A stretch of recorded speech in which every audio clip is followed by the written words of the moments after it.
And we have Ray Zhang on our left, better known as CFTSOC, versus Jayson Babin on our right here with Demir mid-range. I'm your host, Mason Clark, for my co-host Dominic Harvey, and today it's going to be a lot more great magic. So tune in, sit down, like and subscribe. Let's do it all here. As Ray's going to 6, we're heading on to a feature match area. Jayson seemingly kept a 7-card hand, so pretty nice here. And this is one of those matchups we talked about before where, Demir mid-range, you kind of play it to beat up on everything else, and then you sort of hope you get a little lucky in one of your prowess matchups, right? You're kind of playing this deck to beat the field. Yeah, and depending on who you ask, the how much of it is cope, how much of it is legit, up to you. But a lot of domain players will say, "Yeah, okay, Power Smackdown is not good, but it's not quite as disastrous as advertised." Especially if your opponent's going to modify, which is unfortunate start for CFT here on our left. Yeah, like I said, the plan is to get lucky a little bit. That's at least my personal opinion. And unfortunately, your opponent is CFT. So, you kind of need the mold of 5, right, to kind of balance things out in general, let alone in the bad matchup. But let's see what we can do here as a pretty quick keep on 5. Ray, someone who I definitely don't think would be afraid to mulligan to 4 if need be. And we have a Spiral Bluff Canal and a Sleight of Hand.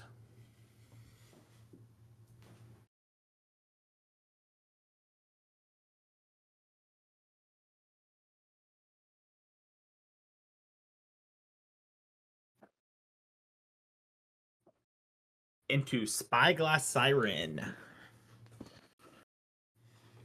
Getting some paper.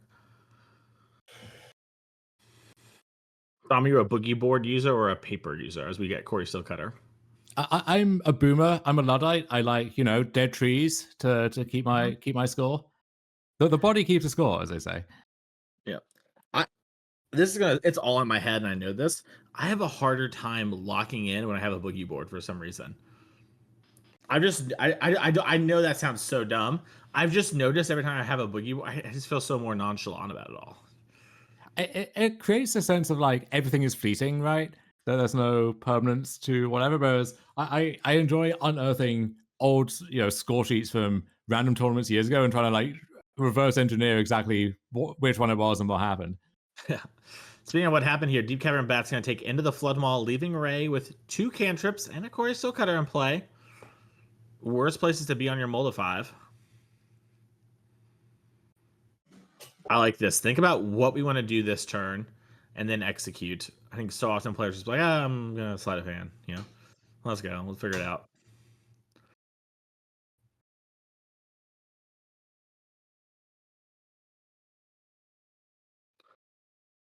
Another Corey Stillcutter. Okay. I like this. And just showing what this prowess deck can do. We're on a mold of 5. And, I would argue that barring, like another Deep Cavern Bat or Discord spell, I'd rather be in CFT's seat than Jayson's. Wow. Okay. I wouldn't go quite that far, I think. But it's not the hottest take in the world. Yeah. I think I am just a big believer in the prowess deck. Maybe to a fault. I'm willing to, self-examine. No popping of any maps. We want to leave our mana up this turn. Sleight of Hand.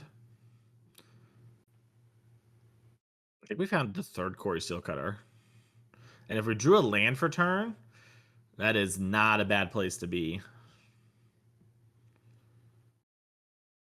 Yeah, here's a Riverspire Verge, and I think Dom we have. Oh, it's an Abrade. Okay, kill the bat, get back my Into the Flood Maw, trigger my Corey Steelcutters. Phantom Interference. That's gonna counter the Abrade, but we're gonna still get an attack in here for 4. Jayson down to 17.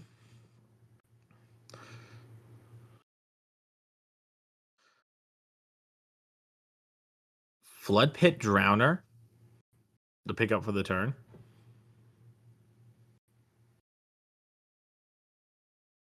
Kaito in hand as well. We talk about, all-star cards from standard across formats like Corey Stillcutter. Kaito been doing some impressive work when combined with cards like Daze and Force of Will. sneaking its way into some of these legacy decks, even the modern frog tide decks and so on, where I'm actually really not a believer in it in some of the larger formats, but other people believe more than I, and they get results with it. Yeah, I have weirdly, I have faith when it comes to Force of Will and Days, being good partners with this, more so than I have faith when it comes. Oh, these are stun counters. I didn't get what was happening for a second.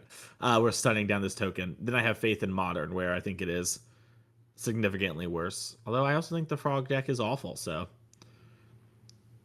untap, upkeep, draw. Let's see if we have a spell. I think it was a blue one. We have an opt here to start things off. Remember, X and 2 not dead by any means in this tournament. Yeah, X and 3, we think, though, is probably on the outside looking in for top 8. Maybe the good breakers at X3 will get the top 12 invite still, but I think both players will have the mindset of, we got to win out from here, Yeah. And now that's stock up. That's going to be spell number 2. That's going to trigger the Corey Steel Cutters. We're definitely getting some monks. We're definitely going to equip the one to the unstunned monk from over there. I was curious to see if we'd leave back a monk maybe and keep the Corey attached to the original so it pushes more damage in on Kaito with trample. And Kaito down to 1, right? Having stun, so we can send one monk with trample, so Sion can't mess it up at that, and then send the other one upstairs. And then maybe you were right, Mason. Maybe I was silly to ever doubt, but I mean, even without knowing what the stock up was going to find, I kind of like Ray's spot for now. Once again, I would take Ray's seat before forcing the 5 cards, even if I was told the top 5 cards are lands. I like I just think this Dimir deck is fine or whatever. I think this Is It Prowess deck is like secretly one of the best. I mean, when I say this, I mean like players don't seem to give it the respect I think it deserves as being one of the best standard decks, at least in my time playing Magic. All right, so it looks like some of them went at Jayson, some went at Kaido. I kind of saw some hand motions. Kaido's dying this turn. There's just not enough blockers. So unless Jayson, is attacking all at face, which I guess is. Oh no, there. Okay, sorry. The way that Kaido stuck around for a second, I thought we maybe did go all face. All right, Jayson falls to 15. I'm of the opinion that not registering Cutter is like looking back on your life, and it's like the one that got away. Right, and there's a lot of cards like that where you always kind of want to be on the ground floor before everyone knows how good they are. But even when everyone knows, people still register other things, right? And I think it was the infamous Chris Bakula tweet of, when I get to the pearly gates, my time comes, the first question I'll ask is, how many Gitaxian probes should I have been playing? And I think a decade on, the answer is 4, obviously. I mean, especially if you have Koiso Cutter in your deck. Although, unsurprisingly, there was no format where you're allowed to play both Koiso Cutter and 4 Gitaxian probe. Listen, I got a vintage cube lined up for tomorrow, IRL with some friends, and I think both those cards are in it. So I'll try and draft them for you, bud. I'll try and tweet at you, let you know. As we're gonna attack in here with a bunch. Jayson could have popped a map on the bat, but decides to leave the mana up. Probably some intentionality there. Something that must be going on. I like this. One monk's under the Corey, the other's on top of the Corey. Keep your opponent guessing. Torch the tower. Might come down. Ooh, Monastery Swiss Beer as well. And that means we are going to be making some more Cutter tokens, Dom. Sleight of hand here. We're going to run out of monks over here? We need a nice big stack. Okay, well, apparently we have a lot ready. That's good on production. Okay, now we're going underneath the Corey Steel Cutter. Ray has said one of their resolutions is to work on their paper mechanics in terms of laying out the board state cleaning and so on, and they're really deciding to give themselves a good challenge with this one. We're just flooding our table here with rectangles. Yeah, I actually don't mind like one on top, one on bottom, mistap each direction. That's some stuff that's I think has some charm to it. All right, Torch the Tower is going to take down this Deep Cavern Bat. Jayson sort of thinking, why did I not play that deck again? As End of the Flood Maw in hand here for Ray. And I mean, these are all 3/3s. Everyone's on the same power toughness because the Corey Silcutter is getting +1/+1. So this Flood Pit Drowner is going to tap something, but then we have Into the Flood Maw, which will create a lethal situation.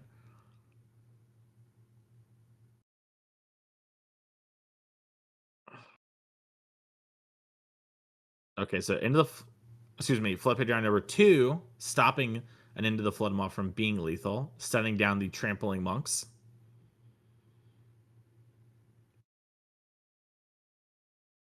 No cards in hand for Jayson. And I honestly don't know how Jayson's really supposed to win from here, Dom. Like, it probably involves Kaito. Ray gets to attack with some of these monks. Attacking all out could be a way you lose, but Ray's going to sort of force it here. So here's a scenario for you, Mason. There is one copy of Gix's Command in Jayson and Babin's main deck. Okay, that's the out. That is how we get there. Which, honestly, though, looking at this board, all of Jayson's creatures are also 2 power or less. So it would be more of a damnation than a plague wind, if you like. And then once the dust settles, well, Jayson will also have nothing, and Ray will have 2 copies of Coiso Cutter. So I don't know if that's actually an out either at this point. Yeah, it will be a tough one. We could pick up the Preacher, I guess, as the other mode. I don't know. All right, well, Jayson's not blocking. I like that. You gotta give yourself a chance to maybe get lethal. Duress being the draw, unfortunately, is not quite it. You could cast it to see, did Ray have another stock up in hand? But it is tough here. You kind of just want to cast Duress anyways. I know I'm joking around, but like, you want to get to the End of the Flood Maw. That way it's less likely Corey Steelcutter can trigger. And if Ray wants to Into the Flood Maw now, that means, you know, you can redeploy the creature.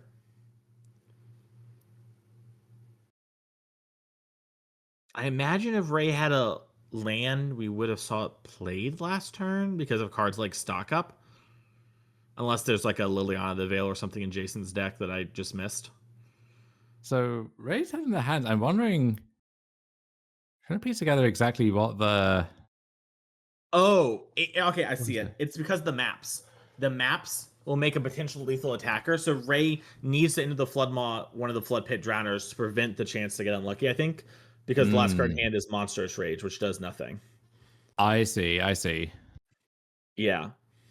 Which then means, yeah, so this gets awkward. This is why I mentioned, you know, maybe you don't attack with all the monks that on the last turn, because it does give you some chances to die. So let's see. So that was 6 power. I wonder if. Here's an idea for you. What if you gift a fish and flood more a map instead of the drowner? Does that change the math at all? It makes it so you can only go to 1, right? Like, because it was 6 power before, and then you can only have 1 map, so you can go to 7. Yeah, and you see Ray kind of head in the hands there for a second. The Flood Pit Drowner attack is free. It has Vigilance, so you're gonna get in for 4 no matter what. Attacking with Spyglass Siren to make it 3. Yeah, Ray shaking their head. I think they realized that the all-out attack.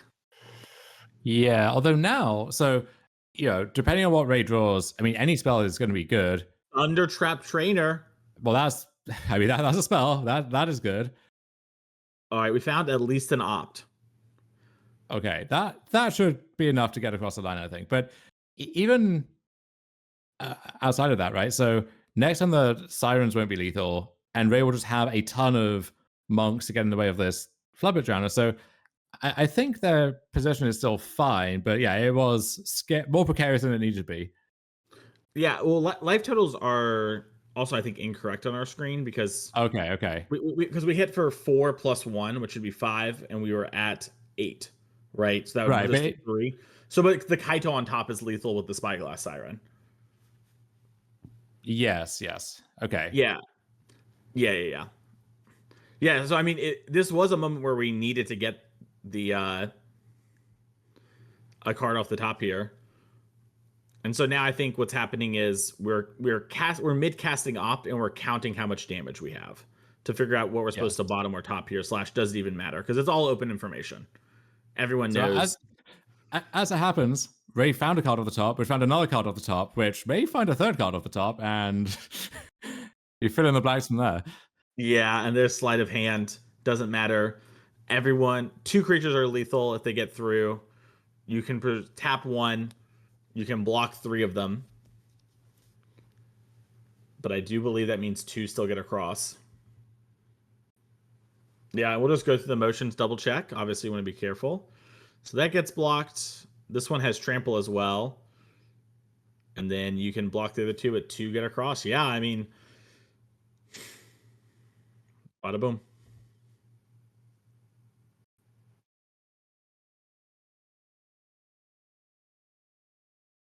Yeah, and Jayson, yeah, you see it too with the way picking up the cards there. Has to be a little dejected in that spot.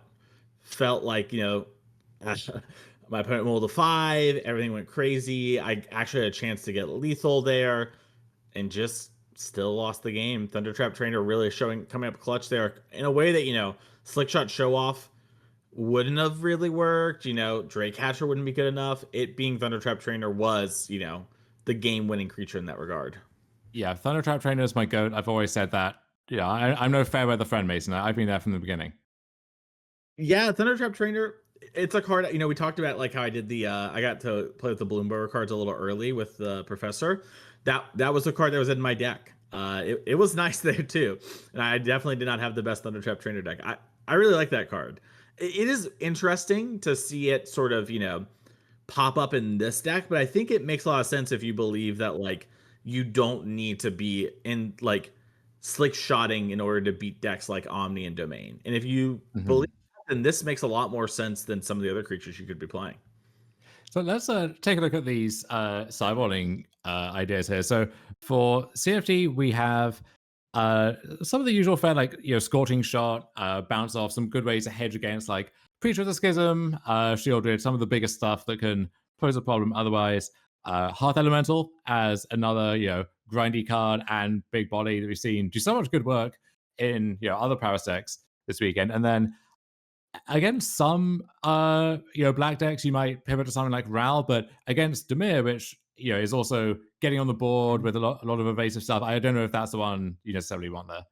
Yeah, and Dom, a question I have for you is this a spot where you maybe want to cut your Monastery Swift Spears? I know there's some debate among players on if you should even have the card, but is it good in the matchups like Dimir?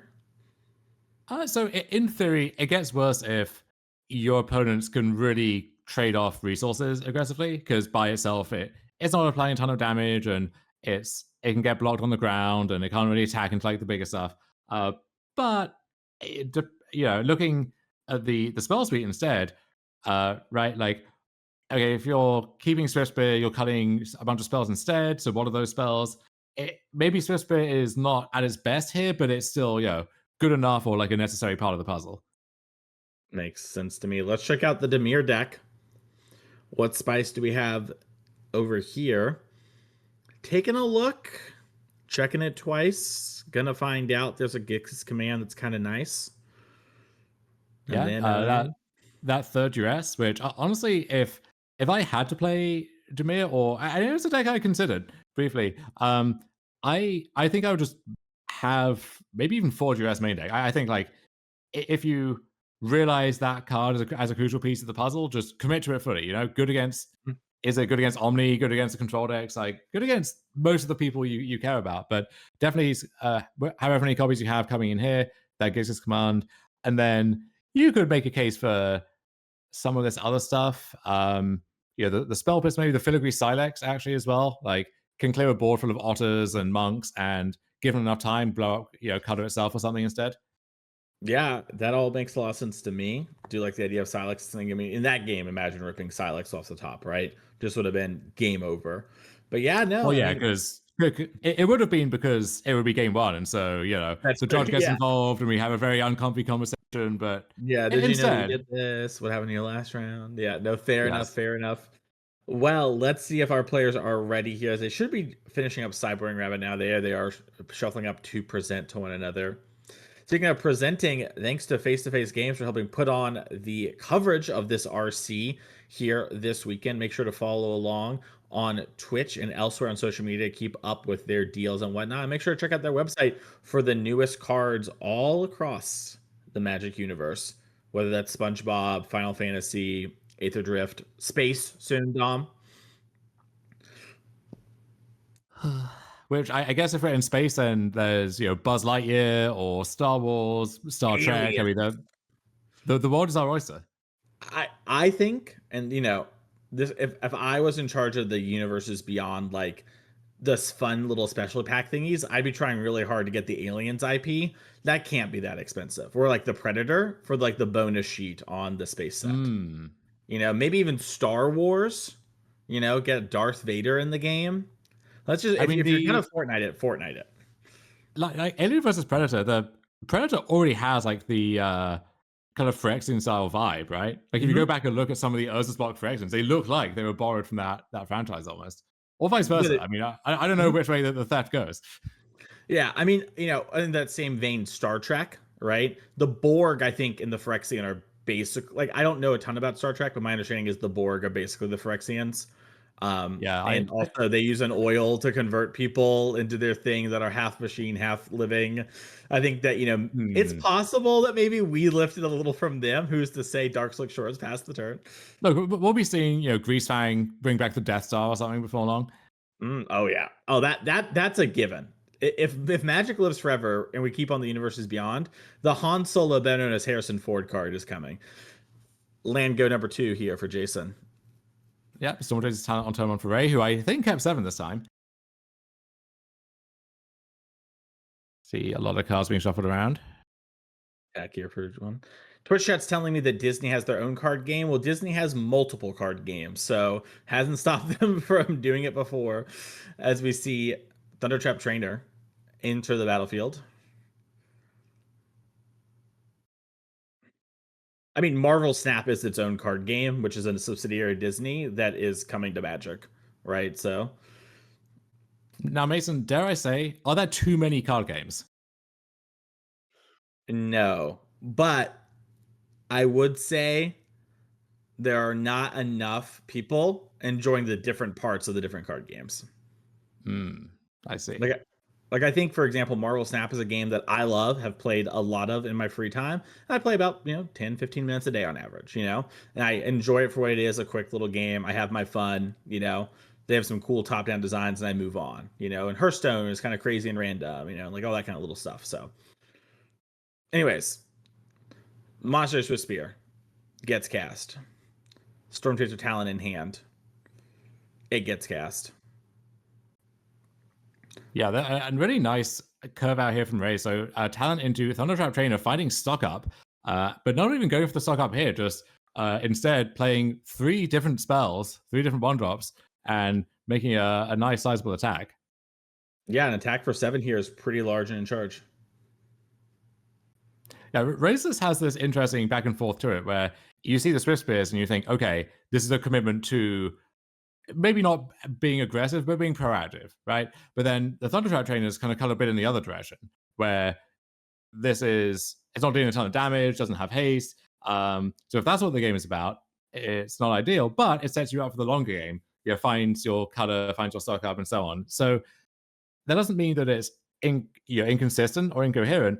If anything, it shows that the deck is flexible enough that it can lean into the aggressive angle one game and then the grindy angle another game, and just be the best of both worlds. Yeah, and I think that is one of the really appealing parts of this, right? Is just you do play so many different game plans, all pretty coherently. You just get to do all these things.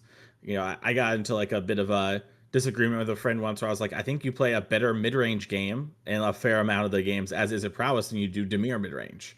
It's not every game, but you do just have draws that like outperform them in that angle. As stock up here, it's finished resolved. Didn't get a chance to see what Ray picked up. We do have a Torch the Tower in hand. I don't know if we have a red land to go with it to maybe attack in, throw someone under the bus. All right. Attack for 7. Jayson at 12.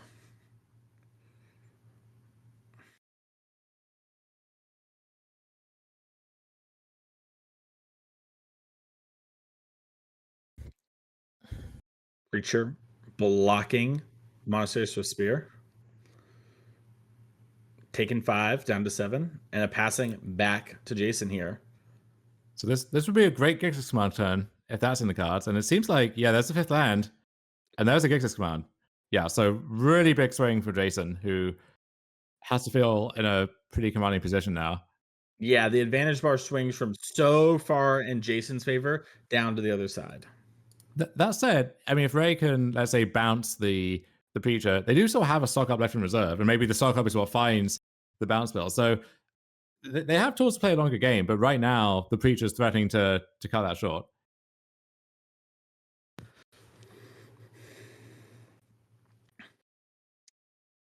All right, stock up number 2.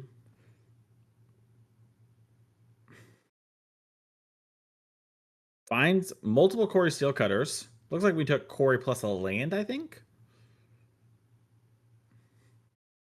A little hard to make out, but it was very quick. Either way, yep, island has been found. I like this. Just into the Floodmaw the Preacher, get off the board, don't get spell pierced. You know. I have a lot of appreciation for the small things in Magic, Dom. I think lots of games are lost on them.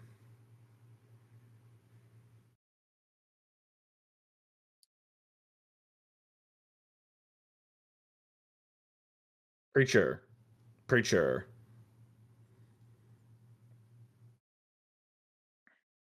Dom, I think you would make like a good Preacher of the Schism. Why'd you say that? I try and bring unity and harmony. Well, the Schism doesn't have to be, you know, like the Schism could be like a place. I just think you have like a good like presenter voice. You know what I mean? I think you'd be a good Preacher. Oh, like a kind of a town crier kind of thing? You're making it so negative, friend.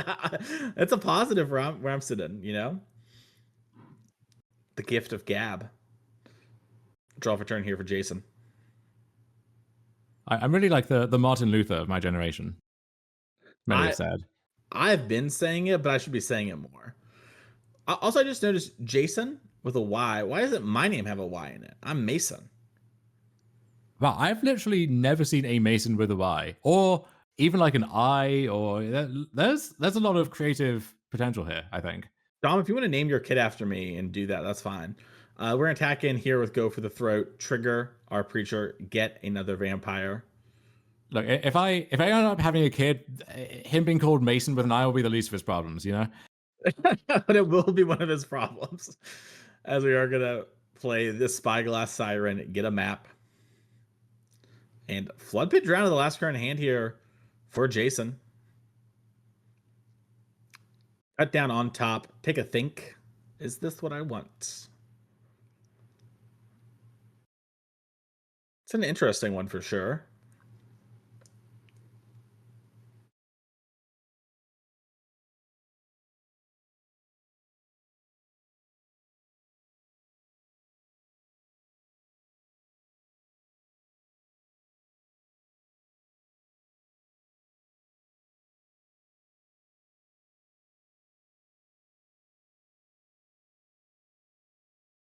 Scorching Shot. Taking a little read of that. Yeah, one interesting wrinkle of these cyber plans was watching the internal debates over which random expensive damage spell you replace, so Scorching Shot or Rebel Salvo or Fire Annihilation, and people could go back and forth for hundreds of messages over this. And to some extent, it's like, well, we've already figured out all of the really important stuff, so now this is all there is left to yap about.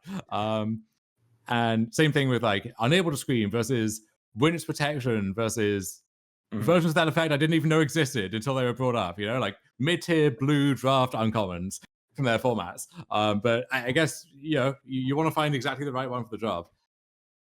Definitely. The Eternal Mountain is Magic deck creation. Want to optimize everything for every tournament. Flood Pit, Drown it into turn, Vanilla here just to push damage.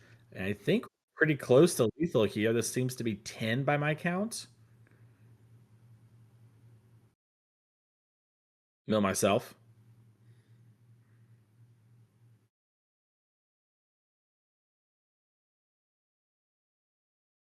Ray falling to 2. And I think, it's going to be tough for us to mount a win, but if any deck in standard can do it, I do think it is this deck. It starts with the second Quarry Steel Cutter, which I think Ray drew.